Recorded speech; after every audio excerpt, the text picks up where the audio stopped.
प्रतिमा को साधारण प्रस्तावित विषय के पूर्णतः पक्ष में, जो कि विषय है कि धार्मिक बुद्धिजीवियों का सदन मानता है कि ईश्वर को सक्रियतावादी होना चाहिए।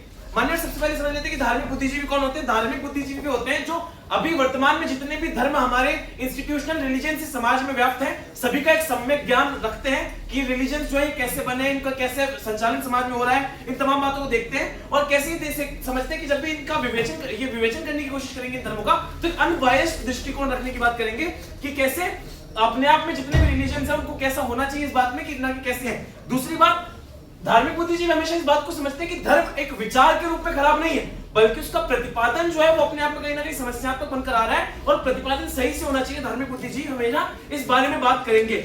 अब हम जब ईश्वर की बात कर रहे हैं कि ईश्वर कौन है, तो ईश्वर इस संसार का निर्माता, इस संसार का क्रिएटर है, वो सुप्रीम अथॉरिटी है, वो परम सत्ता है जिसने संसार को बनाया है। अब अलग अलग दर्शनों में ईश्वर की अवधारणाएं अलग अलग हो सकती हैं, लेकिन उसके अगर हम केंद्र में जाएंगे तो यही बात निकल कर आएगी कि ईश्वर ने इस मतलब संसार को बनाया, वो सुप्रीम अथॉरिटी जिसके द्वारा वो आगे बढ़ रहा है। दूसरी बात, हम ये समझेंगे कि जो ईश्वर है हमारा अपने आप में, वो ईश्वर कहीं ना कहीं नैतिक अवधारणाओं के साथ आ रहा है। ईश्वर में नैतिक अवधारणाएं कैसी है? अच्छी अवधारणाएं जितनी भी है, मतलब करुणा का भाव, प्रेम का भाव, सद्भाव का भाव, समानता का भाव, इन सभी भावों को लेकर, इन सभी आइडियाज को लेकर, इन आयामों को लेकर ईश्वर की अवधारणा कहीं ना कहीं आ रही है। इस बात को भी हम समझते हैं। अब हम ईश्वर के सक्रियतावादी होने की बात कर रहे हैं, तो एक बात स्पष्ट कर देना चाहूंगा कि डिबेट कभी भी इस बात पर है ही नहीं कि वर्तमान में ईश्वर सक्रियतावादी है या नहीं।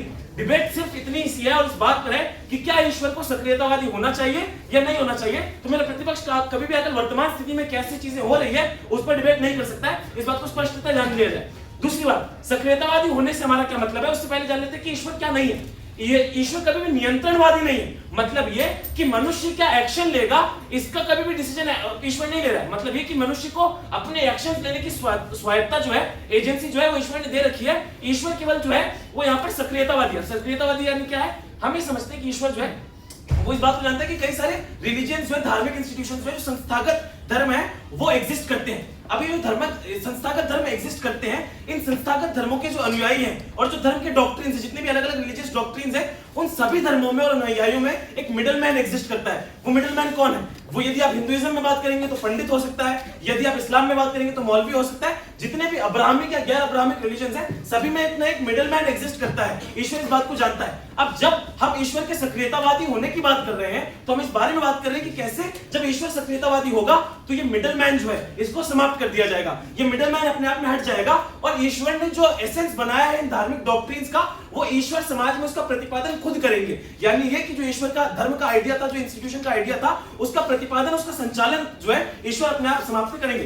दूसरी बात, जो एक्शंस नैतिक है और जो अनैतिक है उसका एक्सप्लेनेशन खुद ईश्वर देंगे। मतलब ये कि ईश्वर के अनुसार कौन से नैतिक कृत्य हैं, कौन से अनैतिक कृत्य हैं, उसका एक्सप्लेनेशन भी ईश्वर के द्वारा खुद दिया जाएगा, ना कि कोई मिडलमैन देगा। अब यहाँ पर यह है कि मोरल एक्शन और इमोरल एक्शन व्यक्ति कर सकता है, लेकिन उसका एक्शन एक्सप्लेनेशन ईश्वर देगा और कौन से एक्शन पर क्या उसका जो रिजल्ट आ रहा है उसका एक्सप्लेनेशन भी ईश्वर देगा। मतलब मोरल कृत्य करने पर वो यदि कोई पर्टिकुलर तरीके से मनुष्य को संचालित कर रहा है तो उसका क्या कारण है, और अनैतिक रूप से कर रहा है तो उसका क्या कारण है। अब हम जब बात कर रहे हैं कि कैसे तर्कों के माध्यम से नियंत्रणवादी होना चाहिए ईश्वर को, नियंत्रणवादी नहीं होना चाहिए तो सक्रियतावादी केवल होना चाहिए, तो सक्रियतावादी के अंदर मेजर क्रक्स निकल आता है कि क्यों होना चाहिए। तो जब हम इस क्यों पर आएंगे तो हम सबसे पहले समझते हैं कि ईश्वर इस बात को जानता है कि रिलीजन का जो रिलीजन से धर्म है उनका जेनेसिस कैसे हुआ। मतलब ये कि ये जो धर्म है ये व्युत्पत्ति में समाज में कैसे आए। अब इस बारे में जब हम बात करते हैं तो ये हम समझते हैं कि कई सारे डॉक्ट्रिन्स बने, रिलीजियस डॉक्ट्रिन्स बने, धर्म ग्रंथ बने, जिनके माध्यम से रिलीजन का आइडिया इस समाज के अंदर आया। अब इसके अंदर समस्या सबसे बड़ी ये हुई कि चूंकि ये डॉक्ट्रिन्स बने और इनको एक्सप्लेन करने के लिए ईश्वर नहीं था, तो इंटरप्रिटेशन की समस्या आने लगी। इंटरप्रिटेशन मनुष्य ने अपने हिसाब से करना शुरू कर दिया, और चूंकि सभी संस्थागत धर्मों के अंदर एक मिडल मैन का आइडिया एग्जिस्ट करता था, तो ये इंटरप्रिटेशन करने का काम इस मिडल मैन ने किया। अब जब इंटरप्रिटेशन करने का काम मिडल मैन ने किया तो इसमें तीन तरह की समस्या आई। पहला तो ये कि जो एसेंस असल में धर्म का था उसको या तो कमतर मान लिया गया, दूसरा या तो उस एसेंस को खराब कर दिया गया, या तीसरा जो असल एसेंस था उससे हमने डेविएट कर दिया उस पूरे आइडिया को। अब इससे हुआ क्या कि लोगों के अंदर धर्म और विश्वास का जो मतलब लोगों का जो धर्म में आस्था विश्वास ये सब था, इसके अंदर जो है समस्या आने लगी कहीं ना कहीं। अब इससे जब समस्या आने लगी तो हुआ ये कि लोग कभी भी कनेक्ट नहीं कर पा रहे थे डायरेक्टली, और चूंकि लोग कनेक्ट नहीं कर पा रहे थे तो अविश्वास कहीं ना कहीं पैदा होने लगा। अब जब हम बात करें कि ईश्वर जो है सक्रियतावादी हो जाएगा, तो सक्रियतावादी होने में ट्रांसलेशन का स्कोप हमेशा हट जाएगा, इंटरप्रिटेशन का स्कोप हमेशा हट जाएगा। जब इंटरप्रिटेशन का स्कोप हमेशा से हट जाएगा तो धर्म का जो एसेंस है, धर्म के एसेंस का प्रतिपादन समाज में वैसा हो पाएगा जैसा ईश्वर चाहता है। और जब ऐसा हो पाएगा तो धार्मिक बुद्धिजीवी होते हुए हम हमेशा इस बात का समर्थन करेंगे। क्यों करेंगे? क्योंकि हम हमेशा चाहते हैं कि धार्मिक स्तर पर धर्म का जो आइडिया है वो समाज में प्रतिपादन के स्तर पर सही हो पाए और उसका लोगों के अंदर एक गलत इंपैक्ट ना जाए। अब दूसरी बात जो हम कर रहे हैं, दूसरे तक क्यों आगे बढ़ेंगे, तो हम समझिए इसका अगर उदाहरण समझो मैं उदाहरण के लिए कि कैसे ट्रांसलेशन से समस्या होती है। तो ऋग्वेद का जो पुरुष सूक्त है वो बताता है कि अलग अलग वर्णों का ओरिजिन कैसे हुआ। वो बताता है कि ब्राह्मण जो है वो ब्रह्मा के सर से निकले, उसके बाद जो है इसी प्रकार जो वैश्य है वो हस्त से निकले, इसी प्रकार जो शूद्र है वो पैरों से निकले। अब ये अपने आप में वैदिक सूक्त में लिखा पुरुष सूक्त में लिखा हुआ है, लेकिन जो इंटरप्रेटर था, जो मिडलमैन था, उसने इस बात का इंटरप्रिटेशन इसलिए कर लिया कि बॉडीली हायरार्की में चूंकि सर ऊपर है और पैर नीचे है, इसलिए ब्राह्मण भी हायरार्की में ऊपर होगा और जो वैश्य शूद्र जो है वो नीचे होगा। ये इंटरप्रिटेशन के कारण हुआ क्या कि धर्म का जो पूरा आइडिया था उसके प्रतिपादन में समस्या आई, उसके आइडिया को समाज में गलत रूप से प्रतिपादित किया गया, समझा गया। इसलिए हम जो है धार्मिक बुद्धिजीवी होते हुए हमेशा ईश्वर के सक्रियतावादी होने का समर्थन करेंगे। दूसरी बात, हम ये समझते हैं कि धर्म का उपकरणीकरण करके मतलब इंस्ट्रूमेंटलाइज करके कई बार समाज में शोषण देखने के लिए मिलता है कि धर्म के नाम पर शोषण किया जा रहा है। अब शोषण को लेजिटिमाइज भी धर्म के आधार पर ही किया जाता है कि जो हम शोषण कर रहे हैं वो तो हमें धर्म में उसकी वैधता प्राप्त है। अब इसके लिए क्या किया जाता है कि नैतिकता बनाई जाती है, लैंगिक आधार पर नैतिकता कि जो स्त्री है उसका काम जो है पुरुष को सर्व करना है, या जातिगत नैतिकता बनाई जाती है कि ये जो वर्ण है या ये जो जाति है ये दूसरी जाति को सर्व करने के लिए। लेकिन वास्तविक रूप में तो ऐसा नहीं है। क्यों? क्योंकि ईश्वर ने जो है सभी को समान रूप से बनाया है, ईश्वर ने सभी को समानता प्रदान की है। अब जब ईश्वर ने सभी को समानता प्रदान की है तो हम ये समझ रहे हैं कि यदि ईश्वर सक्रियतावादी नहीं है तो वो क्या रहा है कि इंटरप्रेटर की गलती वजह से यहाँ पर हमें भेदभाव देखने के लिए मिल रहा है। लेकिन जब ईश्वर खुद सक्रियतावादी हो पाएगा और उसी ने सभी को समान रूप से बनाया है तो वो इस बात का प्रतिपादन करेगा कि सभी कोई भी हायरार्की एग्जिस्ट नहीं करती है। और जब कोई हायरार्की एग्जिस्ट नहीं करती है तो हम ये समझ पाएंगे कि जो जितने भी ये शोषण के आधार बने ये अपने आप में धर्म की समस्या नहीं थी, ये अपने आप में समाज की समस्या थी। मतलब ये धर्म की फेलिसिया नहीं थी, ये समाज की फेलिसिया थी। और समाज की फेलिसी, धर्म से फेलिसी हटाकर समाज की फेलिसी पर ले जाना हमारे धार्मिक बुद्धिजीवी होते हुए हम इसका समर्थन हमेशा करेंगे ताकि धर्म का जो आइडिया है वो और ज्यादा प्योर हो सके। तीसरी बात, ईश्वर ने केवल मनुष्यों को नहीं बनाया, ईश्वर ने प्रकृति को भी बनाया। और ईश्वर ने प्रकृति को कैसा बनाया? ईश्वर ने प्रकृति को सुंदर बनाया। अब जब ईश्वर ने प्रकृति को सुंदर बनाया है और आज के समय में हम देख रहे हैं कि ईश्वर की इस बनाई गई सुंदर प्रकृति को मनुष्य जो है दूषित करने का काम कर रहा है, तो अपने आप में ईश्वर का जब हम यहाँ पर कहेंगे कि ईश्वर जो है वो एक्टिविस्ट के रूप में आगे आएगा, तो ईश्वर एक्टिविस्ट के रूप में आगे आकर हमें बताएगा कि कैसे जो सुंदर प्रकृति है उसको कैसे इंटैक्ट रखा जाए या उसकी सुंदर में और अभिव्यंजना कैसे जोड़ी जाए, उस सुंदरता को हम कैसे आगे प्रतिपादित करें। दूसरी बात, इससे जो हमारे सामाजिक जीवन के अंदर समाज जो हमारी सौंदर्य शास्त्र की अभिव्यंजना है वो भी बेहतर हो पाएगी। क्यों? क्योंकि हम समझ पाएंगे कि ईश्वर ने किस आइडिया के साथ इस प्रकृति को बनाया था और इस प्रकृति के आइडिया, सुंदरता के आइडिया को हम अपने जीवन में कैसे आत्मसात कर सकते हैं। जब हम इस आइडिया की ओर आगे बढ़ेंगे तो अपने आप में धर्म का आइडिया भी कहीं ना कहीं परिष्कृत होगा। मतलब है कि धर्म के अंदर, उदाहरण के स्वरूप यदि मैं समझूं कि गंगा को हिंदू धर्म के अंदर काफी पवित्र माना गया है, परंतु आज की स्थिति में गंगा को दूषित कर दिया गया है। लेकिन जब ईश्वर यहाँ पर एक्टिविस्ट का काम करेगा तो ईश्वर बताएगा ये कि उसकी क्या यूटिलिटी है और यूटिलिटी के आधार पर बताने की कोशिश करेगा कि कैसे हमें उसको आगे सुंदर रखना चाहिए। समय समाप्त। सदन में 1 मिनट का सामान्य समय। दिए गए विषय के पूर्व विपक्ष महोदय, सर्वप्रथम तो हमें समझना पड़ेगा कि हमारा प्रतिपक्ष धार्मिक बुद्धिजीवियों की डिफिनेशन देकर जाता है कि जिसमें वो धार्मिक बुद्धिजीवियों कोर वैल्यू कुछ बताता नहीं है। कोर वैल्यू जो धार्मिक बुद्धिजीवियों के कहीं ना कहीं वो कर्म जो सिद्धांत है उसमें मानते हैं। कर्म सिद्धांत का कोनोटेशन जो हो सकता है सर्व धर्म में अलग अलग हो सकता है, वर्ड को अलग इंटरप्रेट किया जा सकता है, लेकिन जो एसेंस कैरी होता है सर्व धर्म में वो मानता है। जैसे इस्लाम में भी मानता है कि अगर तुम ये कार्य करोगे तो तुम्हें जन्नत का नसीब होगा, और वो उसी तरह से हिंदुइज्म में भी माना जाता है कि अगर तुम ऐसे कार्य करोगे तो तुमको हेवन में मतलब मोक्ष की प्राप्ति होगी। तो ये जो एसेंस कैरी फॉरवर्ड होता है वो कोर में हमेशा रहेगा धार्मिक बुद्धिजीवियों की, और बाकी डिफिनेशन से हम सहमत हैं। आगे बढ़ते हुए जब ये ईश्वर को डिराइव करते हैं कि ईश्वर क्या है तो अल्टीमेट पावर सुप्रीम एंटिटी है ये हम मानते हैं। उसके साथ साथ वो अपनी सेक्रेटनेस को भी बनाए रखना चाहेगा समाज में, ये भी हम मानते हैं। यहाँ पर जो विपक्ष ऐड ऑन करना चाहते हैं। आगे बढ़ते हुए सक्रियवादी को डिसिप्लिनेशन में जब ये देते हैं ये सक्रियवादी, तो वो जो एक्टिविज्म कर रहा है वो कहाँ पर कर रहा है। अगर ये मान कर जाते हैं कि जो एक्शन के बाद कर रहा है, तो एक्शन के बाद अगर ईश्वर कर रहा है तो कहीं ना कहीं आपको नहीं लग रहा है कि ईश्वर वही जस्टिस ये सब जो इंस्टीट्यूशनल फॉर्मेशन अभी तक हुए हैं वही रोल परफॉर्म कर रहा है, तो उस रोल को परफॉर्म करने की जरूरत ईश्वर को क्यों पड़ रही है। अगर ईश्वर है वो सुप्रीम एंटिटी है, सब कुछ उसको पता है, तो आइडिया लेवल पर रोके उन चीजों को कि मतलब मस्तिष्क में आने ना दे। अगर अगर मस्तिष्क में नहीं आने दे रहा तो वहां बड़ी प्रॉब्लम आ रही है, क्योंकि ह्यूमन की क्रिएशन की इन्होंने तो कुछ बात ही नहीं की कि ह्यूमन को ईश्वर ने बनाया तो उसके अंदर कुछ इंट्रिंसिक वैल्यूज डाले। इंट्रिंसिक वैल्यूज क्या क्या है, इनहेरिटेड वैल्यू क्या क्या है, उसके अंदर जेलसी की भावना डाली, उसमें उसके अंदर सेल्फ सेंट्रिकनेस की भावना डाली, उसके अंदर क्रुएलिटी की भावना डाली, उसके अंदर काइंडनेस की भावना डाली। ये सभी भावना जो ईश्वर ने डाली उसके अंदर। अब ये बात करके जा रहे हैं, इनका एक ही पैराडाइम है कि मिडिल मैन को हटा देंगे और बाकी उसके बाद सभी चीजें अच्छी हो जाएगी।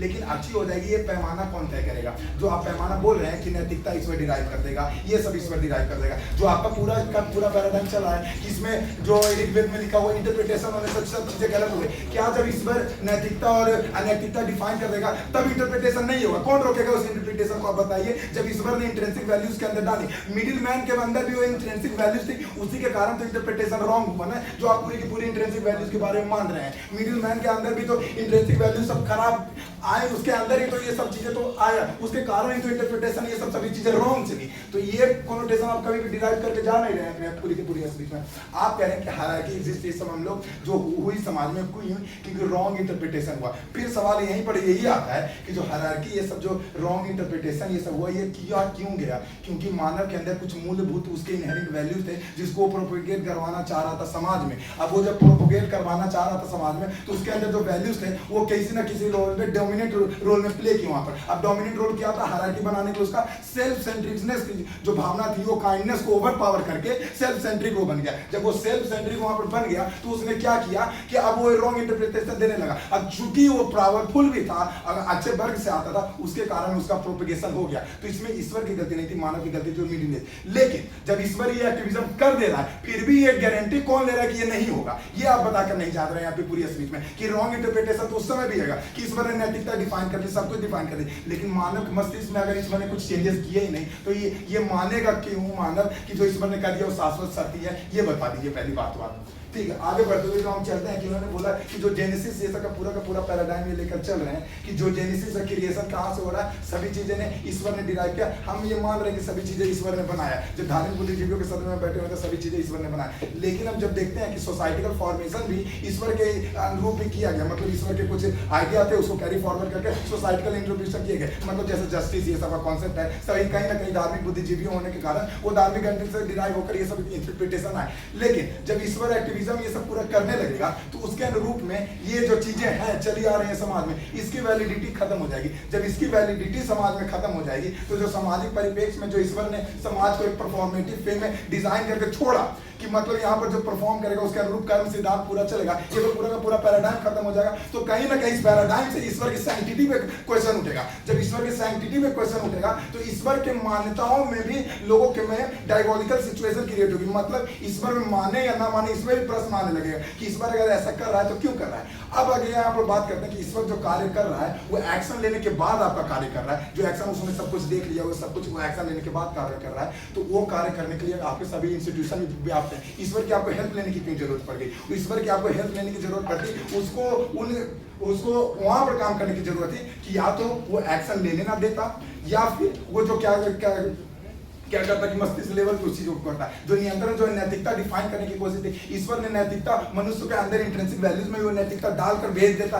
कि तुम्हें ये चीजें करने की जरूरत है, उसको डिफाइन करने की, और उसके बाद वो मनुष्यों को छोड़ने की आवश्यकता पड़ी। तो ये कभी भी आपके पैराडाइम में सिद्ध नहीं हो रहा है कि मनुष्य क्यों उस चीज को शाश्वत सत्य मानकर आगे चलते ही जाएंगे, क्यों नहीं उसको अपने जो भार है उसके अनुरूप उसको आगे इंटरप्रेट करके गलत चीजें कर सकते हैं। ये कभी भी आपके पैराडाइम में कहीं पर सिद्ध होते नहीं आ रहा है। फिर हमने जब ये बात कर रहे हैं यहाँ पर कि समाज का एग्जिस्टेंस जो होता है किन वैल्यूज पे होता है, समाज कहते हैं समाज में कुछ ना कुछ प्रिवेलिंग आइडिया जो होती है हमेशा समाज में एग्जिस्ट करती हैं। अब जब प्रिवेलिंग आइडिया जो समाज में कहीं ना कहीं एग्जिस्ट कर रही है, उन किन भावनाओं पे एग्जिस्ट कर रही है? समाज की प्रगति पे एग्जिस्ट कर रही है। अब जो नैतिकता और अनैतिकता का पैमाना जो है वो कहीं ना कहीं मान लिया कि ईश्वर ने दे दिया। अब उसके बाद भी समाज में कुछ अगर गलत हो रहा है तो फिर यहाँ पर जो क्वेश्चन उठेगा अब मानव पे नहीं उठेगा, अब डायरेक्ट ईश्वर पे उठेगा कि ईश्वर जो है उसके कारण ये सब चीजें गलत हो रही है। मानव पे फिर भी कोई क्वेश्चन नहीं उठाएगा। पहले आपके पास पास एक जो पावर था, वो पावर जो था मतलब आपके पास क्वेश्चन करने का जरिया मिडिल मैन जो आप बोल कर जा रहे हो, वो मिडिल मैन बच रहा था। लेकिन अब जो गलतियां होंगी वो सब की सब गलतियां ईश्वर पे थोपी जाएंगी कि ये सब ईश्वर का करा धरा है, उसके कारण ये सब चीज हो गई। मानो तो अपने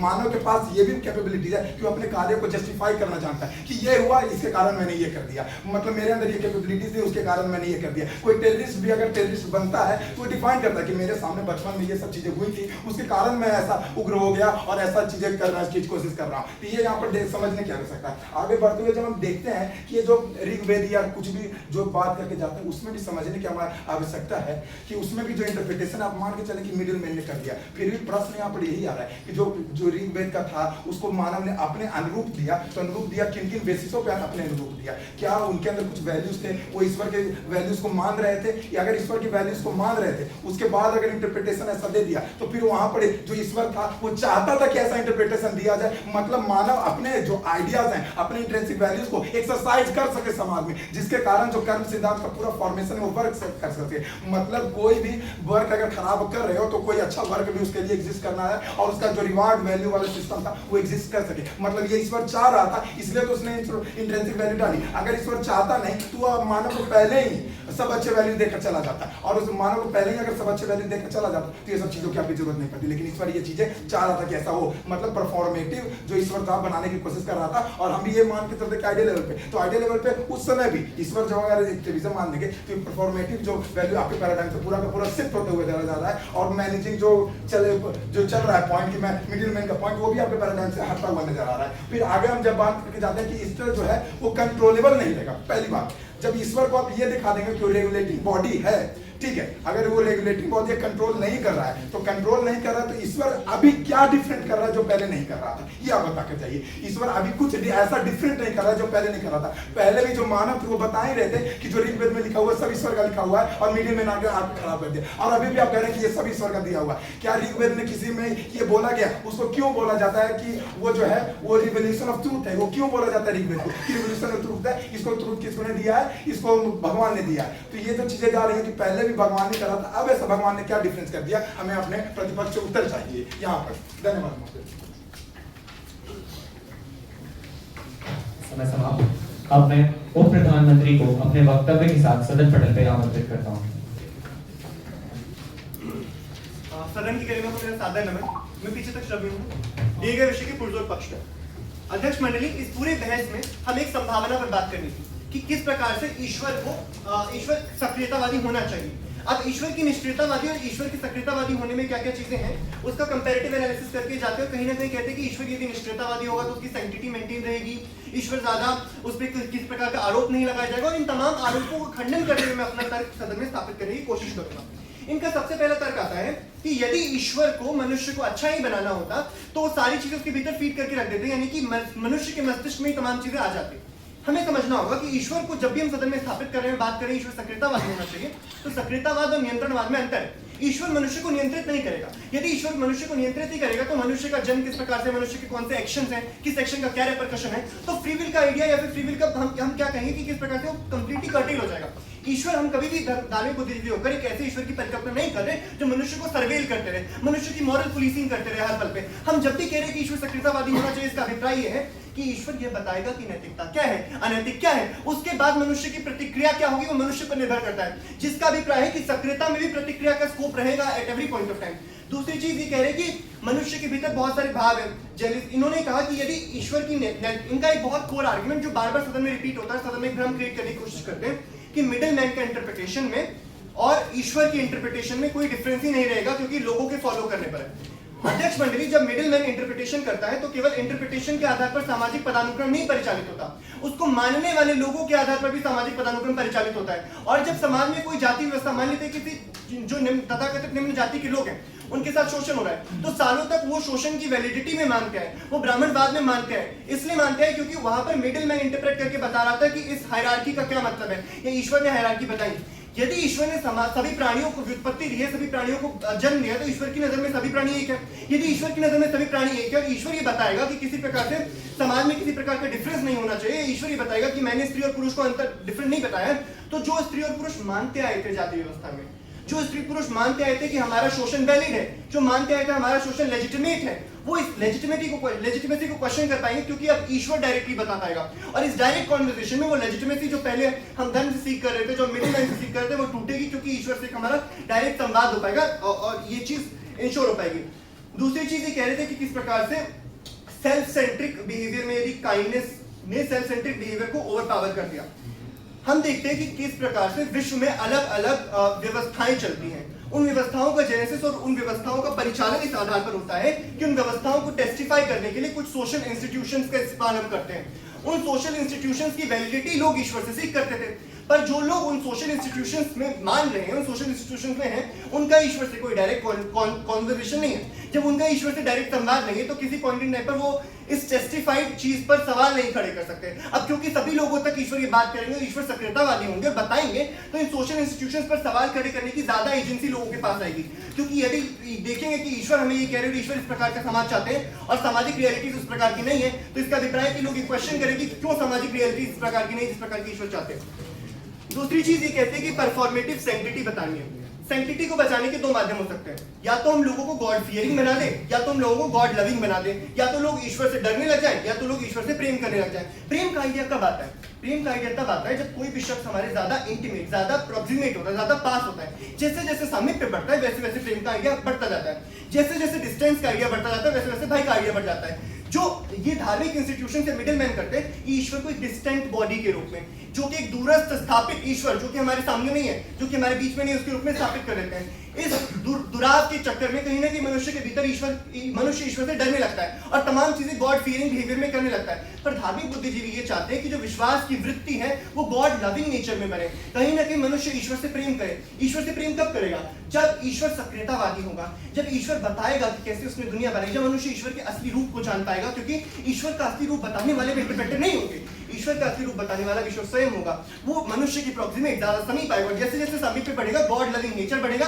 और जैसे जैसे गॉड लविंग नेचर बढ़ेगा वैसे वैसे कहीं ना कहीं ईश्वर के भीतर लोगों की श्रद्धा और प्रगाढ़ होगी, लोगों का विश्वास और प्रगाढ़ होगा। और इसी प्रगाढ़ता को कहीं ना कहीं जो बुद्धिजीवी हैं, धार्मिक बुद्धिजीवी, वे चाहते हैं। उसके बाद ये कहते जाते हैं कि किस प्रकार से वैल्यू क्रिएशन की एजेंसी क्या रहेगी। हमें समझना होगा कि हम जब जब कह रहे हैं कि ईश्वर सक्रियतावादी होनी चाहिए, वैल्यू क्रिएशन की एजेंसी ईश्वर के पास है, पर वैल्यू एक्सेप्टेंस की एजेंसी मनुष्य के पास है। यानी कभी भी मनुष्य से हम वैल्यू एक्सेप्टेंस की एजेंसी नहीं छीन रहे हैं। ईश्वर ने वैल्यूज क्रिएट की, ईश्वर नैतिकता को एक्सप्लेन कर रहा है, ईश्वर धार्मिक मान्यताओं को एक्सप्लेन कर रहा है कि कैसे मैं चाहता हूं दुनिया हो। पर इस चाहने में यदि मनुष्य उस चीज को ना माने तो उसके ऊपर एक्सेप्टेंस होगी, मतलब उसकी एजेंसी मनुष्य के पास होगी। आप ये सजेस्ट कर रहे थे कि हम मनुष्य से उसकी एजेंसी कंप्लीटली छीन ले, इसकी हम कभी बात ही नहीं करें, क्योंकि मनुष्य के पास जितनी एजेंसी, जितना स्वाधीन है, स्वतंत्र वो महसूस तब भी करेगा, उसके पास ये आइडियाज भी रहेंगे। दूसरी चीज ये कह रहे हैं कि ईश्वर पर गलतियां थोपने का स्कोप ज्यादा होगा।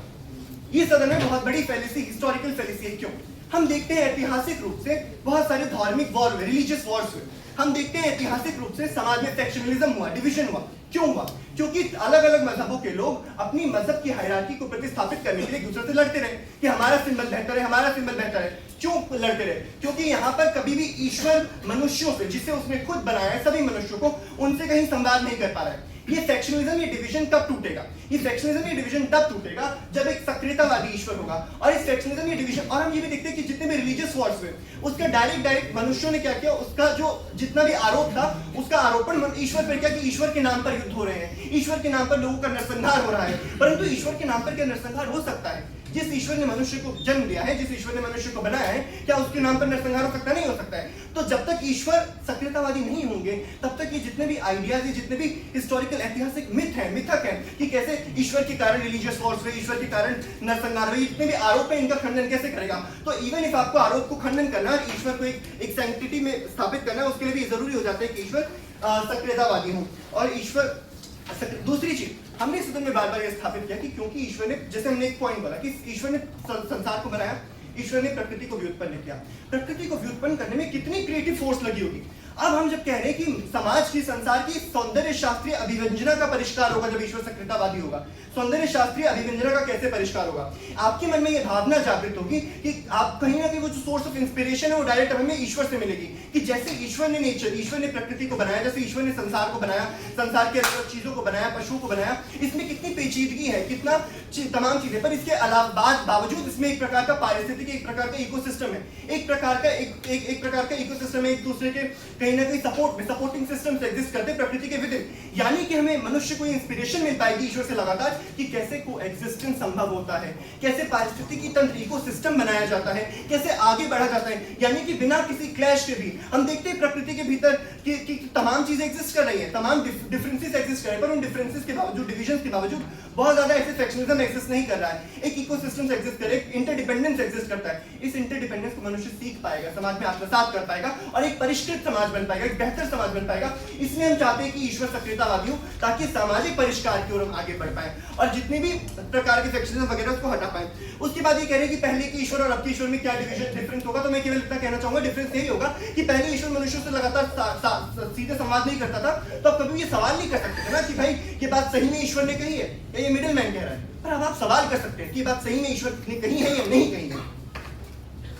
समय समाप्त। अब मैं विपक्ष दल से एक उपनेता विपक्ष को अपने वक्तव्य के साथ सदन पटल पे आमंत्रित करता हूँ। की गरिमा को मेरा नमन। 3, 2, 1 के पुरजोर विपक्ष में सबसे पहले महोदय समझना पड़ेगा कि इनकी पूरे ही अगर हम स्पीच को सुने तो ये क्या कहते हैं। सबसे पहले कहते हैं कि जो ईश्वर की अवधारणा होगी वो सिर्फ यहाँ पे क्या करेगी, मिडिल मैन का काम करेगी। और मिडिल मैन जो कि पहले एक तरीके से पहले कौन करता था, एक ह्यूमन करता था। अब मिडिल मैन क्या करेगा, वो इन्फ्लुएंस नहीं करेगा, जस्ट बताएगा कि डायरेक्ट नैतिक और नैतिक क्या क्या है। और लास्ट तक आते क्या कहते हैं कि उनसे इंस्पिरेशन लेंगे। यानी इंस्पिरेशन आप किस तरीके से, इन्फ्लुएंसिंग नहीं है। अगर कोई आपके पास इन्फ्लुएंसर इन्फ्लुएंस नहीं कर रहा है, ये आप नहीं बता के जाते हैं कि कैसे इंस्पिरेशन इन्फ्लुएंस नहीं है। क्योंकि अगर आपके पास क्रिएटर ही है और क्रिएटर के होने पर आप कैसे उनके अवधारणाओं को, जैसे आप कह रहे हैं कि अगर मिडिल मैन ईश्वर बन गया तो फिर भी उसके जो मनुष्य होगा उसके पास क्या होगी, ये स्वायत्तता होगी कि क्या सही कर रहा है क्या गलत कर रहा है, उसके पास कर्म सिद्धांत लेंगे। लेकिन पहले क्या हमारी सिचुएशन क्या हो रहा है कि ईश्वर यहाँ पे डायरेक्ट इन्फ्लुएंस नहीं कर रहा है। उसने धर्म ग्रंथों के आधार पर जो आप डॉक्ट्रिन्स बता रहे हैं उसके आधार पर बता के गए हैं, और पंडित मौलवी इत्यादि जो मिडिल मैन है वो गलत तरीके से प्रोपेगेट कर रहे हैं। उसमें आपके पास क्या चांसेस हैं, आप ईश्वर की सैंक्टिटी में प्रश्न नहीं खड़ा कर सकते हैं। अल्टीमेटली लास्ट में आपके पास क्या होगा, क्योंकि मिडिल मैन खराब था, क्योंकि मिडिल मैन के गलत इंटरप्रिटेशन दिया, इसलिए जो आपकी पूरी अवधारणा है आपने गलत कार्य किए। लेकिन जिस पॉइंट ऑफ टाइम पे ईश्वर अगर सारी नैतिक अनैतिक बता रहा है और फिर भी जो मनुष्य है वो अगर गलत स्टेप लेता है, उस सिचुएशन में आप क्या कर रहे होंगे, ईश्वर की सैंक्टिटी पे ही सवाल उठा रहे होंगे। और जैसे ही ईश्वर की सैंक्टिटी पे सवाल उठाएंगे, समाज का जो अवधारणा बनी है, धार्मिक जो लोगों का सदन है, आपने उसको पूरा विध्वस्त कर दिया, खत्म कर दिया। क्यों? क्योंकि अभी तक हमारे डायरेक्ट इन्फ्लुएंस नहीं था। दूसरी बात कि आप आगे कहते हैं कि फ्री विल का, चलिए देखिए हमारे सिचुएशन में क्या हो रहा है कि ईश्वर नहीं, डायरेक्ट नहीं, डॉक्ट्रिन्स में बता दिया है कि ये चीजें नैतिक हैं, ये चीजें अनैतिक हैं। उसके बाद आपको कार्य कर, और हमने क्या देखा कि ह्यूमन इंट्रिंसिक वैल्यूज जानी, इंट्रिंसिक वैल्यू क्या, गुड वैल्यूज भी है, बैड वैल्यूज भी है, लेकिन अल्टीमेटली हमारे ऊपर है कि आप क्या एक्शन परफॉर्म कर रहे हो। अर्थात कर्म सिद्धांत की प्रणाली ही है कि जब तक हम आपको परिस्थिति दे देंगे, यानी ईश्वर परिस्थिति दे देता है, लेकिन उसमें एक्शन करने की जो आजादी होती है वो मनुष्य के पास होती है। अर्थात आप गरीब हो सकते हैं, गरीबी आपको ईश्वर दे सकता है, लेकिन गरीबी में आपको करना क्या है वो आपके ऊपर है। और जब ये सिचुएशन होता है तो आप कर्म सिद्धांत की प्रणाली लगा सकते हो। लेकिन जब आप क्या रहे हो कि आप डायरेक्ट इन्फ्लुएंस आ जाता है, तो उस सिचुएशन में कोई जब मनुष्य के बीच में क्या जाएगा, ये क्या अवधारणा जाएगी कि जो क्रिएटर है उसकी बात ही कोई नहीं मान रहा है, तो हम कैसे मान ले कि ये सबसे सर्वे सर्वा है। अर्थात सबसे पहले हम क्या समझते हैं, ये क्या कहते हैं कि जो ईश्वर है उसने क्रिएशन किया, हम भी मानते हैं ईश्वर ने क्रिएशन किया। हम क्या कहते हैं कि ईश्वर को डायरेक्ट क्यों नहीं आना चाहिए। ईश्वर ने क्रिएशन किया, अर्थ को बनाया, लोगों को बनाया और सारी चीज जीवों को बनाया। उसने क्या किया, उन्होंने एक तरीके से फ्रीडम दिया। फ्रीडम क्यों दिया, जब क्रिएटर कोई क्रिएशन करता है तो वो सिर्फ एक इंटरप्रिटेशन के आधार पर नहीं करता है, अलग अलग इंटरप्रिटेशन होनी चाहिए, तभी उसका आर्ट का एक तरीके से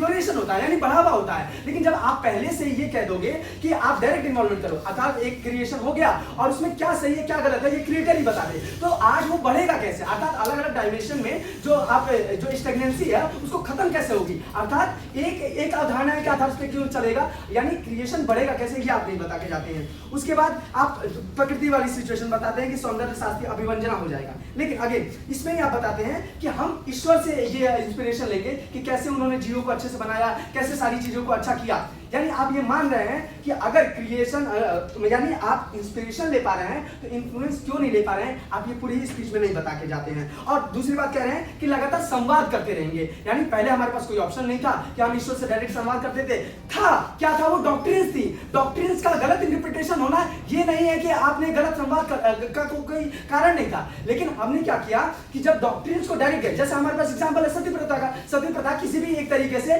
धर्म जो डॉक्ट्रिन्स है ओरिजिनल जो ऋग्वेद है या उसमें है, पुराणों में भले कैसे नहीं, पुराण अपने आप में डिस्प्यूटेड है, लेकिन कभी भी सती प्रथा इन सारी चीजों में नहीं बताया। जब राजा राम आते हैं वो फिर दोबारा वेदों की ओर लौटते हैं, उससे बताते हैं कि ऐसी सिचुएशन नहीं थी। अर्थात बिना ईश्वर के भी ये पॉसिबल है। जिस पॉइंट ऑफ टाइम पे कोई भी एक मनुष्य आता है और डॉक्ट्रिन्स को कोट करके ये बता दे कि ये नैतिक है ये अनैतिक है, तो अपने आप में ईश्वर की अवधारणा की कोई आवश्यकता ही नहीं है और सैंक्टिटी भी बची रहेगी। अर्थात ये पूरी जो सिचुएशन है कि हमारे में ज्यादा एस्टैब्लिश होता है कि हम क्या कह रहे हैं कि वो मनुष्य को ही डिसीजन लेने देना चाहिए। मनुष्य को क्यों डिसीजन लेने देना चाहिए? क्योंकि डॉक्ट्रिन्स ऑलरेडी भगवान द्वारा दिया गया। अच्छा, जो ऋग्वेद को कहा जाता है वो भगवान दिए। उस सिचुएशन में अगर गलत इंटरप्रिटेशन हो रहा है तो वो मनुष्य कर रहा है, मनुष्य की गलती है, उसमें सैंक्टिटी का सवाल नहीं उठेगा। तीसरी बात कि जैसे हमारे नेता क्या कहते थे कि आप क्या कर रहे हैं कि इंट्रिंसिक वैल्यू जब ईश्वर पहले ही सारी तरह की दे रहा है तो आपके ऊपर है कि आप क्या डिसीजन ले रहे हो। अगर उसको ऐसा ही करना रहता कि सारी चीजें अच्छी अच्छी ही हो, सारी चीजें अनैतिक और अनैतिक में एक तरीके से डिफरेंशिएशन नहीं करना है और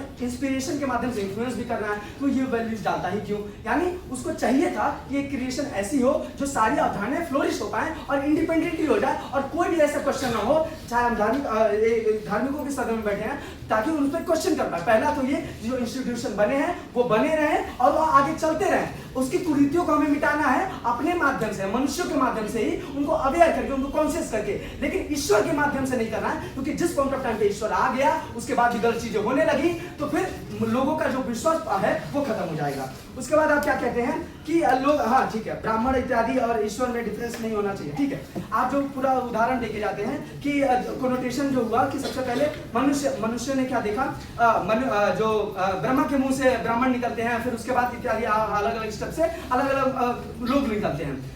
अगेन इसका जो आप पूरा कॉन्वर्जेशन डिराइव करना चाह रहे हैं ये मनुष्यों की गलती के कारण से हुआ है। लेकिन जब आप ये करोगे कि मिडिलमैन को सुधारोगे, ना कि मिडिलमैन को बदलोगे, यानी मिडिलमैन होगा मनुष्य ही, लेकिन उसमें सुधार लाओगे। सुधार किस प्रकृति के कि डायरेक्ट डॉक्ट्रिनेशन को दोबारा से आप स्थापित करोगे। हम धार्मिक क्या करेंगे कि डॉक्ट्रिनेशन को डायरेक्ट समाज में ले जाएंगे और समाज में ले जाने के क्या क्या होंगे कि जितने भी कास्ट सिस्टम हायरार्की है उसको खत्म करेंगे। हम बताएंगे कि वर्ण व्यवस्था हमेशा से थी, वर्ण व्यवस्था क्या थी कि जो कार्य जो करेगा उसी के आधार पे हम उसको एक तरीके से उसका कोनोटेशन करेंगे, उनका वर्ग विभाजन करेंगे। अर्थात हम धार्मिक लोग हैं, हम ये डिसाइड करेंगे, ना कि ईश्वर को लेते आएंगे। क्योंकि जिस पॉइंट ऑफ टाइम पे ईश्वर को लाए हमारी सैंक्टिटी पे, एक तो हमारी सैंक्टिटी और इंस्टीट्यूशन ही पूरी खत्म हो जाएगी। और जैसे इंस्टीट्यूशन खत्म हुई यानी सोसाइटी वो रह नहीं पाएगी। उसके बाद आप क्या कहते हैं कि ईश्वर नियंत्रणवादी नहीं है। देखिए, आप जब ये डिराइव करने का प्रयास करते हैं कि ईश्वर नियंत्रणवादी नहीं है, सिर्फ एक तरीके से मतलब मिडिलमैन का कार्य कर रहा है, तो आप ये नहीं बता पा रहे हो कि किस सिचुएशन तक नियंत्रणवादी नहीं है। क्यों? क्योंकि अगर वो डायरेक्ट आने का स्टेप ले रहा है तो उसी पॉइंट ऑफ टाइम पे ये बता दे रहा है कि ये मनुष्य के लायक कार्य नहीं थे। अर्थात वो पहले ये बात डालता है कि मनुष्य सारे कार्य कर सकता है, डिसीजन सारे खुद ले सकता है, लेकिन जैसे ही उसने ये डिसाइड किया कि ये धरती मनुष्य के द्वारा नहीं चल सकती, मुझे डायरेक्ट इन्वॉल्वमेंट लेना पड़ेगा, भले वो नैतिक अनैतिक का डिफरेंस ही क्यों ना हो, तो वो ये बता रहा है कि मनुष्यों में कॉग्निटिव इवोल्यूशन नहीं है और खुद के कार्य वो खुद कर नहीं सकता है। अर्थात डायरेक्ट इन्वॉल्वमेंट है वो आप कार्यों के बीच में नहीं कर रहे हो, लेकिन जिस पॉइंट ऑफ टाइम पे ईश्वर आने का ही डिसीजन ले लिया, अपने आप में ही ईश्वर के मन मस्तिष्क में, मतलब लोगों के मन मस्तिष्क में प्रश्न उठ जाएगा कि क्या हम इस लायक भी नहीं है कि डायरेक्ट डॉक्ट्रिन्स में जाके हम ये देख सकते हैं कि क्या सही है और क्या गलत है। अर्थात ईश्वर पर डिपेंडेंस, ईश्वर का direct involvement in the sense कि यहाँ आके बताना भी नैतिक अनैतिक क्या है, अपने आप में ये प्रूफ कर रहा है कि ये आप लोगों को बताना चाह रहे हो कि लोग उस लायक ही नहीं है कि इंडिपेंडेंटली कोई एक्शन ले सके। धन्यवाद। और इस तरह वक्तव्य चरण समाप्त होता है और प्रश्नोत्तरी की तैयारी हेतु दोनों दलों को 3-3 मिनट का सामान्य समय दिया जाता है। तो उस सिचुएशन में जो ईश्वर की सैंक्टिटी है बची रहेगी, या यहाँ पे जहाँ पे भले ईश्वर का प्रेजेंट रहते हुए नैतिक अनैतिक बताते हुए रेप जैसे हीनियस क्राइम भी हो जा रहे हैं, तो उसमें सैंक्टिटी और डर की धार्मिक बुद्धिजीवियों के सदन में इनका उद्देश्य ये नहीं है कि रेप जैसे हीनियस क्राइम्स को हटाएं, और उद्देश्य कि रेप जैसे हीनियस क्राइम्स हटाएं। 10 सेकंड मुझे जवाब देने दीजिए। इनका कंटेंशन ये कि रेप जैसे हीनियस क्राइम्स हो तो ईश्वर की फिर भी सैंक्टिटी बचे रहे। ये क्या पॉइंट ऑफ कंटेंशन है? मैं पूछता हूं, पॉइंट ऑफ कंटेंशन ये होना चाहिए। धार्मिक बुद्धिजीवियों के सदन में होगा या ईश्वर की नहीं होगा? सैंक्टिटी नहीं बचेगी तो वो फिर नहीं, हमें ये समझना बैठे क्यों इसीलिए बैठे हैं क्योंकि ईश्वर जिस समानता के भाव की बात करता है, ईश्वर जिस सौहार्द की भाव की बात करता है, उसके साथ रेप जैसे आइडियाज कोएक्सिस्ट नहीं कर सकते। और जब ईश्वर डायरेक्टली कॉन्वर्सेट करेगा तो उसकी संभावना कम होगी। अगर नहीं एग्जिस्ट कर सकते हैं तो ईश्वर के अंदर जो मनुष्य के अंदर इसमें क्रूएलिटी जैसी भावना ये सब डाली क्यों? जब एग्जिस्ट नहीं कर सकते, इक्वालिटी सिर्फ डालता, क्रूएलिटी नहीं डालता। देखिए, मनुष्य के भीतर बहुत सारे इंस्टिंक्ट्स रहते हैं, उसके कुछ स्थायी भाव रहते हैं, पर ये हमेशा ट्रिगरिंग पॉइंट्स पे एग्जिस्ट करता है, डिपेंड करता है कि मनुष्य किस चीज को निकालता है। बाल दफा जब क्योंकि मनुष्य एक प्री मॉडर्न सोसाइटी में एक ऐसे पार्श्विक, क्योंकि हम देखते कि जंगलों में रह रहा था, तो उसके लिए अपनी सुरक्षा के लिए, सुरक्षा के भावों से लड़ने के लिए ऐसी भावनाएं भी जरूरी हो जाती है। वॉर जैसी सिचुएशन में यदि मनुष्य मान लेते कोई मुझसे युद्ध कर रहा है, तो क्या उससे लड़ने के लिए, झगड़ने के लिए मुझे शक्ति की जरूरत नहीं है? क्या मुझे क्रूअलिटी जैसी भावनाओं की जरूरत नहीं है? तब क्रूअलिटी, ये क्या कहते हैं, सेल्फिशनेस, इसको विलेनाइज मत कीजिए उसमें। समय समाप्त। अब मैं पक्ष दल से अनुरोध करूंगा कि वो विपक्ष के किसी एक वक्ता को प्रश्नोत्तरी के लिए आमंत्रित करें।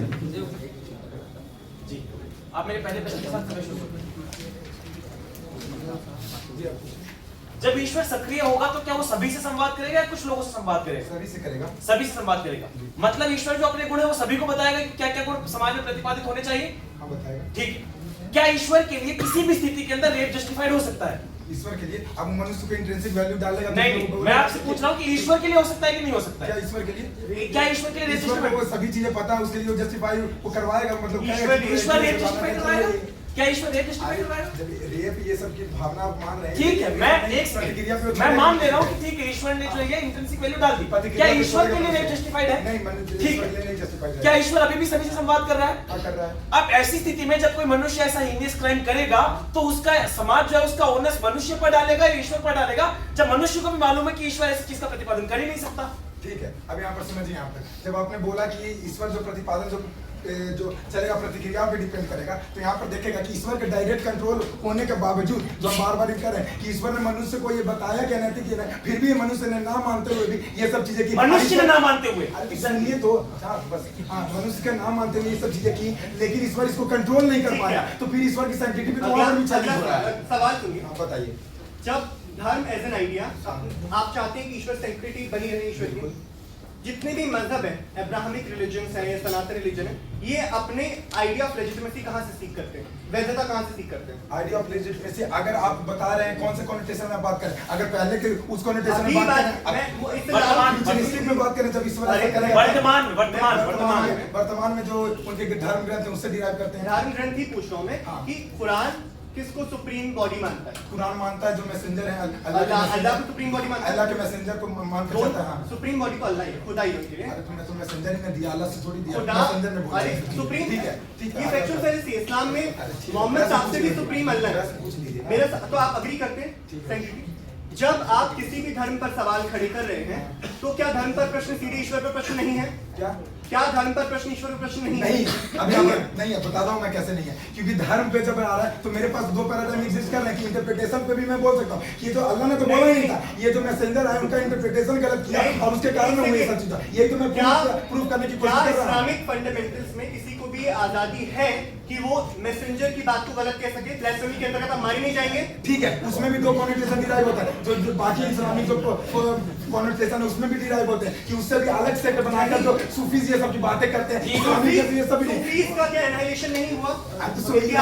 होना, लेकिन नहीं मारे गए, मारे जाना और दोनों को कॉनोटेशन डिराइव करना, दोनों अगर एग्जिस्ट इंडिपेंडेंट कर रहे हैं वो तो डिफरेंट कॉनोटेशन है, वो तो एग्जिस्ट होकर वहीं सकते हैं। मुझे मैं कह रहा हूं। हाँ, इसी के कंटिन्यूएशन में मेरा आपसे सवाल है जी। कि आप मुझे 2-3 ऐसे उदाहरण गिनवा दीजिए जहां पर जो दो प्रतिद्वंदी धर्म एक दूसरे के आमने सामने थे, उन्होंने उदार होकर ये कह दिया हो कि नहीं नहीं इसका ईश्वर तो बढ़िया है, यहाँ पर प्रोपोगेशन करने वाले गलत है।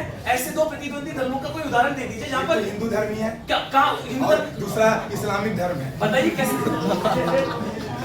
बताइए कि अब बताता हूं। विचार को गलत बताया गया हो, हाँ, विचार को गलत प्रतिवाद- बताया। अब जो आपने एग्जांपल दिया ऋग्वेद का एग्जांपल ये सब भी दिया, उसमें जो इंटरप्रिटेशन हुआ ऋग्वेद का उसको गलत बताया। अच्छा। अब आगे चलते हुए अब सुन लीजिए, अब समझिए, अब कुरान को बताया गया, कुरान में भी जो जिहाद का मतलब है उसको गलत इंटरप्रेट करके दिया गया, उसको बताया गया। ठीक ये तो है, लीजिए। मेरा अगला प्रश्न अगला आपसे, यदि कोई शख्स ईश्वर में अविश्वास दिखा रहा है तो ईश्वर की सैंक्टिटी खत्म हो रही है। ईश्वर को छोड़ रहा है तो ईश्वर की सैंक्टिटी खत्म हो रही है। क्या ईश्वर को छोड़ा तो नहीं खत्म हो रही है? ईश्वर को छोड़े नहीं, ईश्वर में विश्वास करना बंद कर दे रहा है ना, अनफॉलो कर रहा है ईश्वर को, तो उसकी sanctity का मतलब- अनफॉलो तो इसी पैमाने पे सैंक्टिटी खत्म हो रही है अरे नहीं तो अनफॉलो करेगा तो ये तो अपने प्रश्न में ही उतर गया, अनफॉलो कर दिया तो सैंक्टिटी तो खत्म खत्म हो होगी। गई। ठीक है, ऐतिहासिक रूप से हम देखते हैं कि कैसे बुद्धिस्ट का जेनेसिस होता है इंडिया में, जहां वो सनातन परंपरा के विपरीत एक निरीश्वरवादी धर्म की परिकल्पना करते हैं। आप इस बात से अवगत हैं? हाँ जी। ठीक है, बुद्धिस्ट जिस या फिर जो बुद्ध जिस ईश्वर के यानी जो एंटी वे जो वैदिक ज्ञान मीमांसा थी उसके अगेंस्ट में जब बुद्धिज्म की परिकल्पना करते हैं तो ईश्वर को उसमें खत्म करते हैं। ईश्वर को खत्म करते हैं। बुद्धिज्म में ईश्वर नहीं है। अरे ईश्वर सनातन धर्म से, इस बुद्धिज्म में तो बुद्ध को माना गया ईश्वर। मैं बुद्धिज्म में जो मैं बुद्ध बता रहा हूँ, बुद्ध हाँ। निरीश्वरवादी धर्म की बात करते हैं। ठीक है। निरीश्वरवादी तो अरे क्या- तो बुद्ध के लिए तो सैंक्टिटी पर अगला माना सवाल। गया, वो मोक्ष का पैमाना अगला चल रहा है सवाल। उनके लिए सैंक्टिटी, उसको वो बोल देते अगला हैं सवाल, है। क्या ईश्वर का हटना, हाँ। यानी कि कई सारे फॉलोअर्स जो सनातन में मान रहे थे, जो ईश्वर में मान रहे थे, वो जब बुद्धिज्म में कन्वर्ट कर लेते हैं और ईश्वर में मानना बंद कर देते हैं, निरीश्वरवादी हो अब जाते यहाँ पर हैं। अब- मेरा सवाल ही नहीं है तो क्या यहाँ पर तो क्या ईश्वर की अवधारणा वहाँ पे उसकी सैंक्टिटी खटी की अब आगे सवाल। हाँ। अब जो यहाँ पर इन्होंने बात की बुद्धिज्म और हिंदुइज्म में डायकोटोमी दिखाने की कोशिश की, हम यहाँ पर समझने की कोशिश करनी होगी। जब ईश्वर की आप बात करते हैं तो ये जरूरी नहीं है कि ईश्वर का फॉर्मुलेशन और उसका जो कोनोटेशन है और उसके जो आइडिया है शाब्दिक वर्ग में सेम हो, लेकिन यहाँ पर देखेंगे बच्चे तो धार्मिक रहते हैं, यहाँ पर अवतार रिइंकार्नेशन की बात की गई सनातन धर्म, लेकिन ईश्वर जो बुद्धिज्म है उसमें बात की गई मोक्ष की, उसको अल्टीमेट ट्रूथ माना गया, इसमें इनकार्नेशन ये सब चीजों को अल्टीमेट ट्रूथ माना गया। तो ये दोनों चीजों में पैमाना है, लेकिन शाब्दिक अर्थ में आप डिराइव करेंगे तो अलग अलग है। जी, अब मैं विपक्ष दल से अनुरोध करूंगा कि वो पक्ष के किसी एक शेष वक्ता को प्रश्नोत्तरी के लिए आमंत्रित करें। जी जी आपके उपनेता करके जाते हैं कि क्रूएलिटी ये सबको विलेनाइज मत करिए यहाँ पर, क्या आप इस बात से सहमत हैं? मतलब यदि कोई मेरा समाज में शोषण कर रहा है और उसमें प्रतिहिंसा करूं तो उसको विलेनाइज नहीं किया जा सकता है। ठीक है, मतलब आप कह रहे हैं कि हिंसा करनी जरूरी हो सकती है समाज में। मतलब जब हम ये कह रहे हैं कि मनुष्य को कर्म की एजेंसी ने ईश्वर सौंपी है तो ईश्वर के पास सॉरी मनुष्य के पास अपने विवेक के अनुसार वो कर लेगा। अगर उसको लग रहा है कि क्रूएल्टी करनी चाहिए तो हम कभी भी उसको ये मतलब ईश्वर कभी भी रोक नहीं सकता इस बात ठीक से। है, अगर ईश्वर रोक ही नहीं सकता है तो फिर ईश्वर की जरूरत क्यों पड़ रही है आपको? ठीक है, अब इस बात का उत्तर इस प्रकार है कि जब ईश्वर ने इस संसार की सृष्टि की रचना की तो ईश्वर ने संसार और सृष्टि की रचना इसलिए की ताकि समाज में जो मनुष्य है वो कर्मठ हो सके, कर्मशील हो सके।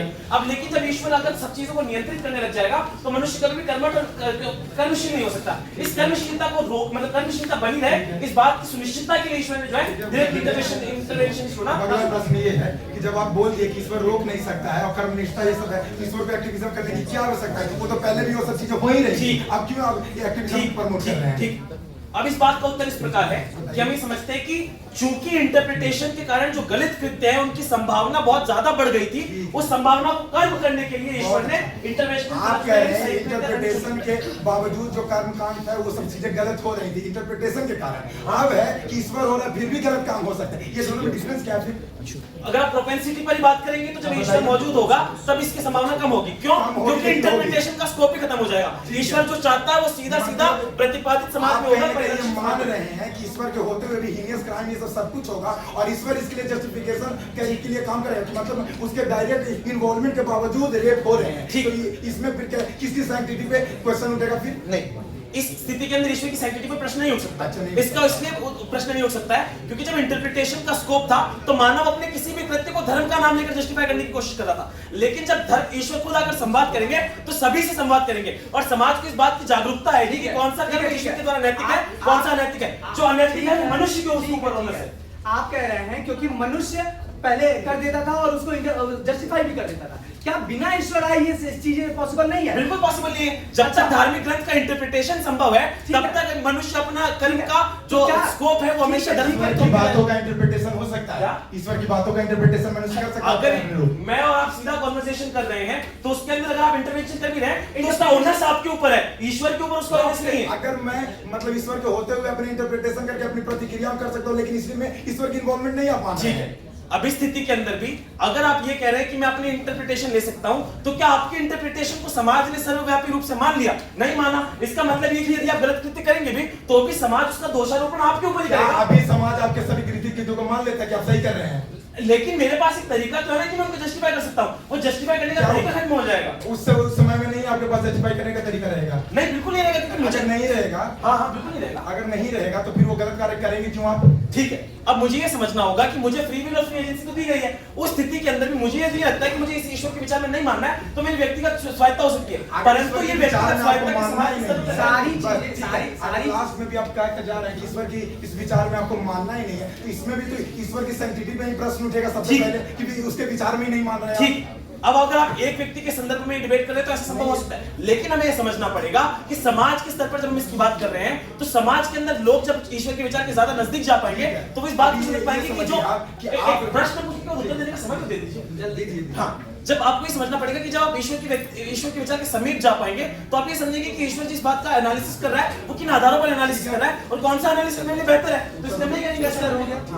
आप कह रहे हैं कि जो एनालिसिस ये सब जो चीजें करवा रहे हैं, आप कह रहे हैं कि यहाँ पर कि जो ईश्वर है उसके होते हुए भी एनालिसिस ये सब चीजें सब कुछ हो रहा है, समाज में सब चीजें हो रही हैं, तो ईश्वर के ना होते हुए भी तो ये सब चीजें हो रही है समाज में। मेरा उत्तर अभी भी वही है कि ईश्वर के ना होते हुए भी जब ये चीजें हो रही थी तो लोगों के पास ये सब्जेक्टिविटी थी कि वो अपने कृत्य को किस प्रकार धर्म के आइडिया से जोड़कर इंडिविजुअल लेवल पर कोई ईश्वर को नकारता है तो उसकी सैंक्टिटी पे क्वेश्चन उठता है क्या? इंडिविजुअल लेवल पर कोई अगर बोल दिया आपने कि इंडिविजुअल लेवल पे नकार सकता है, सामाजिक लेवल पे नहीं नकारेगा, तो ईश्वर की सैंक्टिटी तो खत्म हो गई इंडिविजुअल लेवल पर। ठीक है, लेकिन उस स्थिति के अंदर आपको ये समझना पड़ेगा कि अगर आप ये कह रहे हैं कि ईश्वर के अंदर एक व्यक्ति का अविश्वास आ सकता है, लेकिन दूसरी स्थिति में आप मान रहे हैं। अरे हाँ, सुन तो देखिए, दूसरी स्थिति में मेरे पास ये है कि जब लार्ज स्केल पर रिलीजन के नाम पर कुछ अनैतिक तरीके गए हैं, सामाजिक अविश्वास क्या डॉक्ट्रिन्स को सारे वर्ग पढ़ते हैं? सभी लोग पढ़ सकते हैं? क्या डॉक्ट्रिन्स को जो ईश्वर ने बनाया सभी लोग नहीं पढ़ते? अभी वर्तमान स्थिति में तो नहीं पढ़ते हैं। वर्तमान स्थिति क्या पढ़ सकते हैं अवेयरनेस आने के बाद, नॉलेज आने के बाद? नहीं, हमें समझना पड़ेगा कि इसमें भी लंबे समय तक जो है अरे लंबे समय नहीं, आप बताइए ना, कभी हाँ, बता रहा हूं, कभी भी ऐसे सिचुएशन आएगा? अगर जो डॉक्ट्रिन्स है उनको इतना कॉम्प्लेक्स करके लिखा गया है, सारे नॉलेज वो आ चुके हैं सबके पास, तब क्या वो पढ़ सकता है? पढ़ सकते हैं। जब वो पढ़ सकता है तो क्या वो डॉक्ट्रिन्स को वो चैलेंज नहीं कर सकता? ये गलत इंटरप्रिटेशन हुआ है और राइटियस एक्शन नहीं ले सकता? ठीक है, अभी आपका इसमें अजम्पशन ये है कि वर्तमान स्थिति में सभी के पास नॉलेज आ गई है। जितने भी हिंदू धर्म ग्रंथ हैं उन्हें मूल रूप से संस्कृत के अंदर लिखा गया है, और संस्कृत के अंदर भी इस रूप से लिखा गया है कि उसके अंदर इंटरप्रिटेशन और सब्जेक्टिविटी का स्कोप छोड़ा गया है। ये अपने आप में इस बात को प्रदर्शित करता है कि आप कभी भी डायरेक्टली उस बात से कनेक्ट नहीं कर सकते। उसके लिए आपकी ईश्वर की सक्रियतावादी होने की बिल्कुल आवश्यकता है। बहुत बहुत धन्यवाद। पक्ष विपक्ष के बचे हुए वक्ता को प्रश्नोत्तरी के लिए आमंत्रित करें। मेरे पहले सवाल का कंफर्मेशन। ईश्वर ने स्त्री पुरुष दोनों को बनाया, ठीक है, क्या पुरुष का स्त्री पर मालिकाना हक होगा? ये ईश्वर कभी चाहेंगे? ऐसा बिल्कुल कभी था ही नहीं। ये मिडिल मैन की अवधारणा आप जो ला रहे हैं, मनुष्यों ने की, और मनुष्य जब ने की तो ये गलती चीज, सारी गलत चीजों को हम बता सकते हैं ये गलत चीज मनुष्यों के कारण हुई, ना कि ईश्वर के कारण। अब मेरा सवाल ये है कि पुरुष का जो महिलाओं पे मालिकाना हक बहुत सालों तक बना रहा, क्या बहुत सालों तक औरतों ने भी इसको मान्यता दी? सुनिए, औरतों ने मान्यता दी? सुनिए, आपसे जो प्रश्न मैंने पूछा था वो यही था कि आप जो कह रहे हैं कि जिस पॉइंट ऑफ टाइम पे बहुत सालों तक माना, क्यों? क्योंकि तब तक अवेयरनेस नहीं थी, यानी पुरुष वर्ग, सुनिए, पुरुष वर्ग डॉक्ट्रिन्स के मदद से ये ट्रांसलेशन में हेरफेर करके ये बता रहा था कि हमारा मालिकाना हक है। लेकिन जब महिलाओं ने ये देखा कि ऐसा कहीं डॉक्ट्रिन में लिखा ही नहीं है, तो वो वर्ग भी ध्यान दिया और चैलेंज किया बिना ईश्वर के अवधारणा के, ये ऐसा ये गलत है और हमारे साथ नहीं।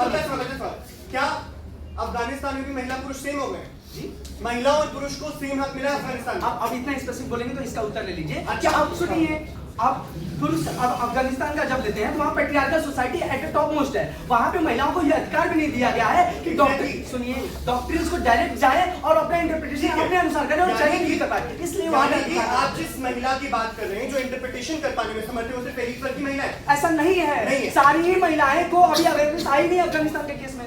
सारी अब मैं बता रहा हूँ कि दुनिया में जितने भी मुल्क हैं उनकी जितनी भी स्त्रियां जो इस्लाम को फॉलो करती हैं, क्या स्त्रियों को इस्लाम में फारसी सीखकर जो कुरान का जो हदीस है उसको पढ़ने का हक होता है? सुनिए, कुरान को पढ़ने का हक देना और चैलेंज देने पाने तक उसके लेवल तक आना बहुत फारसी different। सीखकर हदीस पढ़ने का हक। सुनिए, मैं क्या कह रहा हूँ कि आप क्या कह जो महिलाएं हैं वो डॉक्टर्स को पढ़ पाना और डॉक्टर्स का इंटरप्रिटेशन दे पाने के लायक हो पाना में बहुत डिफरेंस है। पेट्रियार्की को पहले चैलेंज करना पड़ेगा, खासकर आप जो एग्जांपल्स दे रहे ठीक हैं है। उस सिचुएशन में आना पड़ेगा। यानी इसी कि- प्रकार से हिंदुइज्म में भी ठीक है। जो दलित वर्ग अगला है सवाल। चैलेंज कर सकता है और अगला किया। सवाल, यानी कि जब ईश्वर डायरेक्ट महिला को कह रहा है कि जो डॉक्ट्रिन तुम नहीं पढ़ पा रही हो और उस डॉक्ट्रिन में जो लोग मिडिल मैन शोषण को प्रोपेगेट कर रहे हैं वो एक्चुअली एग्जिस्ट नहीं कर रहा है, तो शोषण खत्म होने की ज्यादा संभावना है। नहीं, मैं बताता हूँ।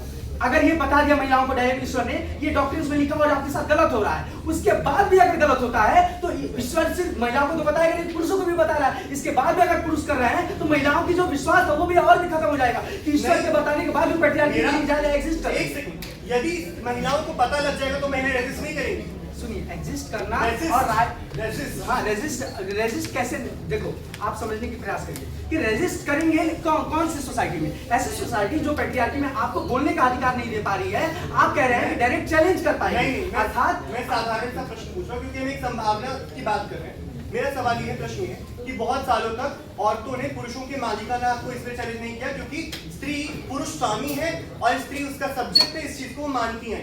यदि ईश्वर ये उसको डायरेक्टली बताएंगे इस समाज में जिसकी हम परिकल्पना कर रहे हैं कि तुम्हारा कोई मालिक नहीं है, मैंने दोनों को बनाया, दोनों इक्वल है, यहाँ पर स्त्रियां क्या फिर भी पितृसत्ता को मानेंगी? अब सुनिए, मैं क्या कह रहा हूँ, आप कह रहे हैं, हमने जब आपसे प्रश्न किया गया तो आपका उत्तर आया था। आप मेरे प्रश्न का उत्तर सुनिए, मैं प्रश्न का उत्तर ही दे रहा हूँ। मैं क्या कह रहा हूँ कि अगर सारी चीजें नैतिक अनैतिक क्या गलत है क्या सही है बताने के बावजूद जो भी संभावना आप भी मान रहे हैं कि गलत हो सकता है, इंटेंसिटी आप कम होने की बात कर रहे हैं, अगर हो सकता है कि सिचुएशन भी एग्जिस्ट कर रही है, अर्थात महिलाओं में जो थोड़ा भी विश्वास था सुप्रीम एंटिटी में वो चैलेंज करने की स्थिति नहीं, तक पहुंच ही नहीं पाएगी। नहीं, कि अच्छा। अगर ईश्वर डायरेक्ट भी बता रहा है पुरुष तो भी नहीं मान रहा है तो हम चैलेंज कहां से मैं करें? सिनेरियो दे देता हूँ कि पहला सिनेरियो है जहां स्त्री का ईश्वर से डायरेक्ट कॉन्वर्सेशन नहीं हो रहा है। वहां पर स्त्री सोच रही कि मेरा ईश्वर शोषक है, मेरा ईश्वर पेट्रियार्कल है, मेरा ईश्वर ये तमाम चीजें हैं। जहां पर ईश्वर डायरेक्टली कॉन्वर्सेट करे, क्या वहां विश्वास बढ़ेगा नहीं कि उसको ये पता लगेगा कि मेरा ईश्वर पेट्रियार्कल नहीं है, मेरा ईश्वर शोषक नहीं है? ठीक है, देखिए आप जो मोटिवेशन की बात कर रहे हैं ना वो तब आता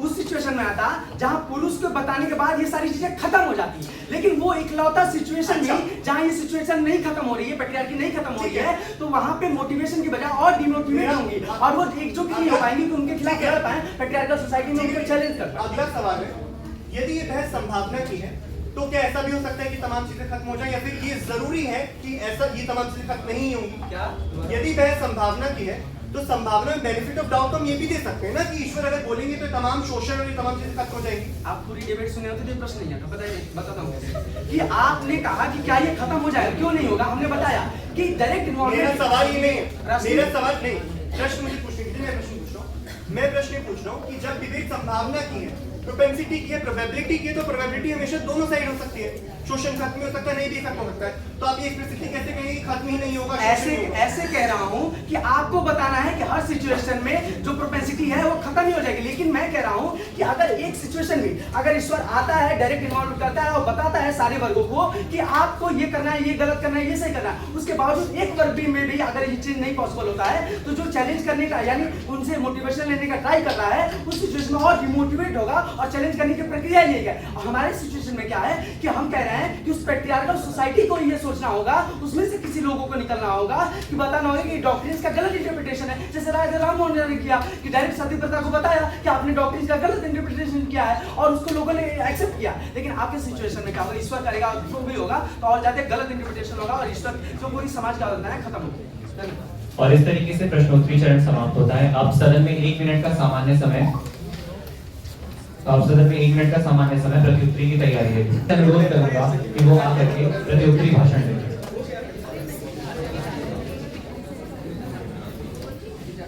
जी सदन कंटिन्यू में जो हमारे पॉइंट स्टैंडिंग है हमारे इसको अभी तक विपक्ष ने टच भी नहीं किया। विपक्ष ने कभी भी ये नहीं बताया कि इंट्रिंसिक वैल्यू जो मानव के वो क्यों दिए गए ईश्वर के द्वारा, इसको विपक्ष ने टच नहीं किया। जब हमने बोला कि क्वालिटेटिव चेंज कैसे आ पाएगा समाज में और प्लेसमेंट और जो वैल्यूज है ईश्वर में जो ईश्वर ने डाली है वो कैसे होगा, इसको भी विपक्ष ने टच नहीं किया। फिर जब कर्म सिद्धांत भी तो बुरा का बुरा नकार के चल जाते हैं, उसमें कुछ बात ही नहीं करके जाते हैं। जो पनिशमेंट का फैक्टर है कि ईश्वर के पनिशमेंट के फैक्टर के बावजूद अगर कार्य में गलत कार्य में हो रहे हैं तो उस पर कैसे उत्तर नहीं देकर जाते, कुछ भी उत्तर नहीं इनका आता है। फिर अगला प्रश्न जो बढ़ते हुए हम लोग पूछते हैं इनसे कि ईश्वर की सैंक्टिटी कैसे बनी रह जाएगी जब मानव को पता है कि ईश्वर उनको पनिश कर रहा है फिर भी वो गलत कर रहा है, तो ईश्वर की डायरेक्ट सैंक्टिटी कैसे खत्म हो रही है। और जो ये डाइकोटमी और इनका कॉन्ट्रडिक्शन भी है कि ये बोल रहे हैं कि इन्फ्लुएंस ईश्वर कर पा रहा है लेकिन मानव को रोक भी नहीं पा रहा है, तो ये अपने आप में एक कॉन्ट्रडिक्शन है कि जब वो इन्फ्लुएंस कर रहा है तो रोक क्यों नहीं पा रहा है, और अगर इन्फ्लुएंस नहीं कर पा रहा है तो ईश्वर वहां पर मौजूद ही क्यों है। फिर ये दोनों को कॉन्ट्रडिक्शन में ये कभी भी क्लियरिटी नहीं स्थापित कर पाते हैं। आगे जो बढ़ते हुए हम लोग यहाँ पर डिसाइड करते हैं कि जो धार्मिक बुद्धिजीवियों के सदन है कि जो उनमें से व्यक्तियों को उठना पड़ेगा जिसके कारण ईश्वर की सैंक्टिटी भी बदलने लगेगी, मिडिल मैन में भी सुधारता हो जाएगी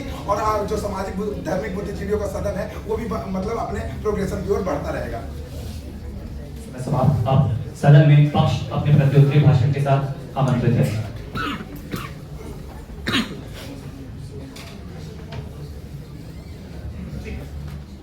सदन की गरिमा को मेरा अंतिम है। इनका मूल पॉइंट ऑफ कंटेंशन सैंक्टिटी का रहता है। पहले भी धर्म में जब ईश्वर निष्क्रिय है तो भी लोग धर्म को ईश्वर से सैंक्टिटी करते हैं, तो यदि आप ईश्वर धर्म पे प्रश्न खड़े करें तो ईश्वर की सैंक्टिटी चैलेंज हो रही है, उस केस में भी कुछ एक्सक्लूसिव है ही नहीं। दूसरी चीज, ईश्वर यदि खुद बताएंगे तो क्यों ईश्वर की सैंक्टिटी चेंज होगी। ईश्वर यदि प्रॉक्सिमेट होगा, लोग ईश्वर से प्यार करेंगे, लोग ईश्वर से मोहब्बत करेंगे, ईश्वर की बात मानेंगे, क्यों सैंक्टिटी चैलेंज होगी। यदि ईश्वर बता रहा है और उस केस में भी 0.01 सेकंड के लिए कोई मनुष्य गलत काम कर रहा है तो इसका ओनर यदि मनुष्य करेगा तो ईश्वर की सैंक्टिटी क्यों चैलेंज होगी। क्यों इस क्यों का जवाब इनकी सबसे शुरू से लेकर अंत तक क्या कहते हैं मिसिंग रहता है। दूसरी बात, ईश्वर अभी पनिश तो कर ही सकते हैं ना, तो कैसे ईश्वर सुप्रीम एंटिटी के रूप में भी जवाब हो रही है, कोई जवाब नहीं आता। दूसरी चीज, धर्म का इंस्ट्रूमेंटलाइजेशन वाला पॉइंट, कोई आर्ग्यूमेंट नहीं। सौंदर्य शास्त्रीय परिष्कार कैसे होगा यदि ईश्वर सक्रिय होंगे, कोई काउंटर नहीं मिलता। सामाजिक सेक्शनिज्म कैसे खत्म होगा यदि ईश्वर डायरेक्ट सक्रिय हो जाते, कोई काउंटर नहीं मिलता।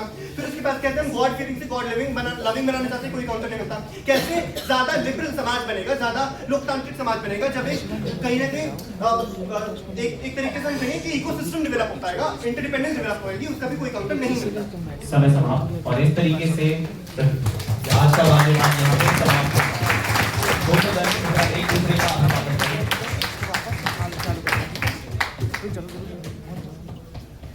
रनर्स से मैं अनुरोध करूंगा कि वो सभी अजेंडा को बैलेट फॉर्म प्रोवाइड करवा दें और सभी अजेंडा बैलेट फॉर्म अभी फिल कर देंगे।